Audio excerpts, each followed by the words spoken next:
Hey everyone, and welcome. We are about to go on a pretty wild journey today. We're going to start with the absolute simplest chemical building blocks and see how they build on each other, step by step, until we get to the vast, complex kingdoms of life.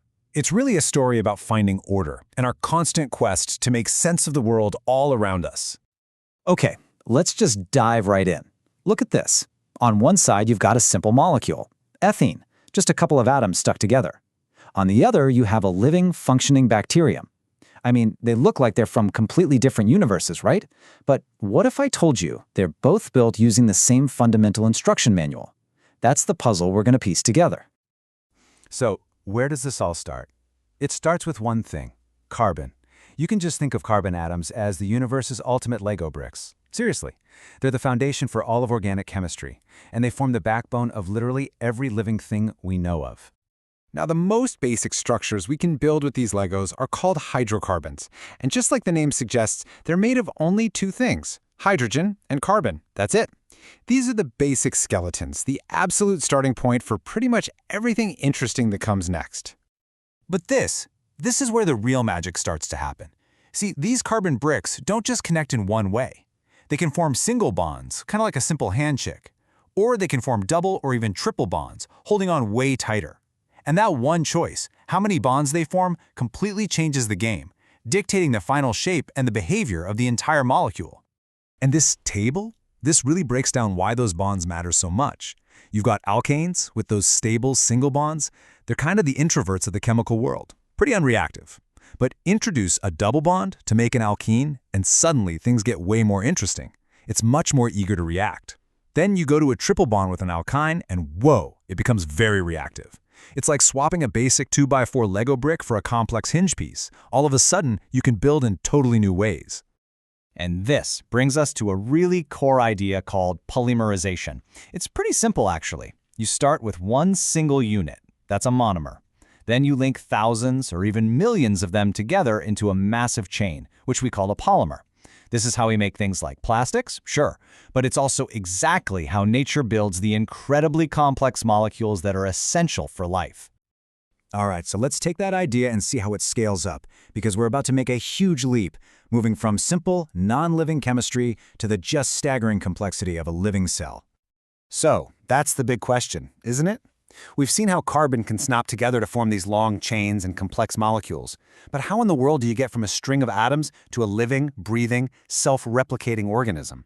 It feels like there's a huge piece of the puzzle missing, doesn't it?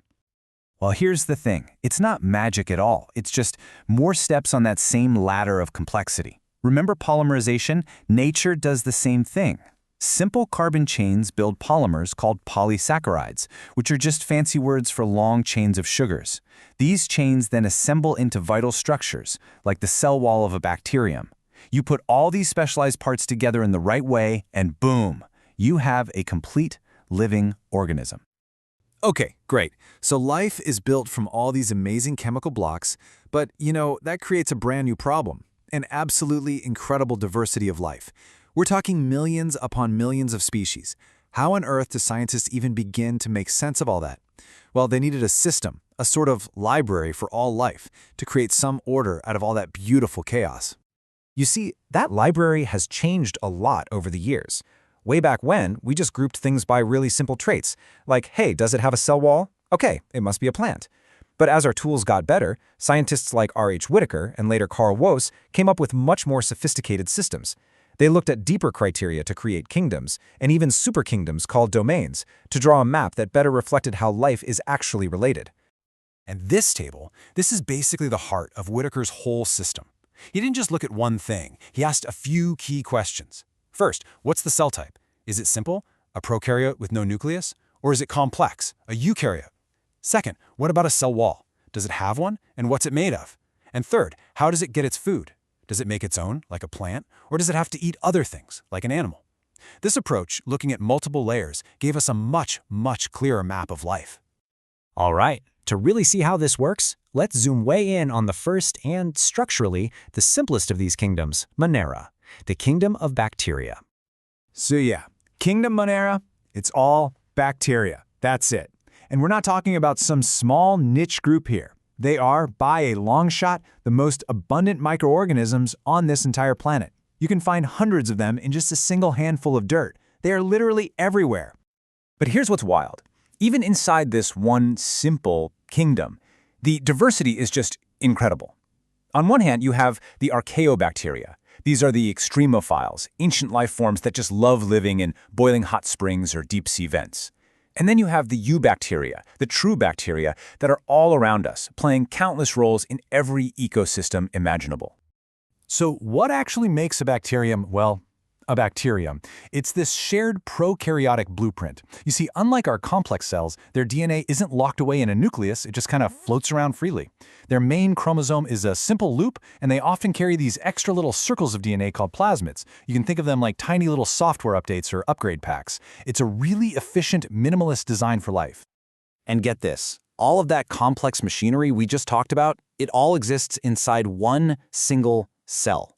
It's an amazing reminder that just because something is simple in its structure doesn't mean it's simple in its behavior. These single-celled powerhouses have figured out how to thrive in just about every environment on Earth. Which brings us to a really important final point. All of these systems we've talked about, all these charts and kingdoms, they're not the final truth. They are our best attempt to draw a map of nature. And just like any map, it's constantly being updated. You have to remember, these classification systems aren't set in stone, not at all. I mean, take fungi. For the longest time, we called them plants because, well, they both have cell walls. But then we looked closer and we realized that fungi walls are made of something called chitin, while plant walls are made of cellulose. That one little chemical difference, a detail that takes us all the way back to the molecular level, was enough to give fungi their very own kingdom. The better our tools get, the more we understand, and the map of life literally gets redrawn. You know, there's a quote from the material we're looking at that just nails this idea perfectly.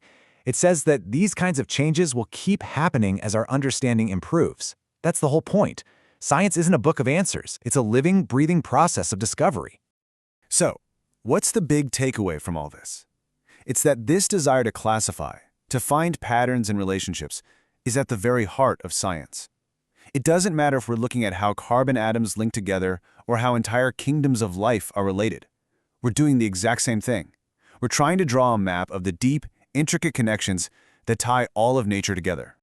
And that really leaves us with one final, mind-bending question. We've gone from simple molecules to these vast monarchies of life, and we've seen how our map of that world is always changing.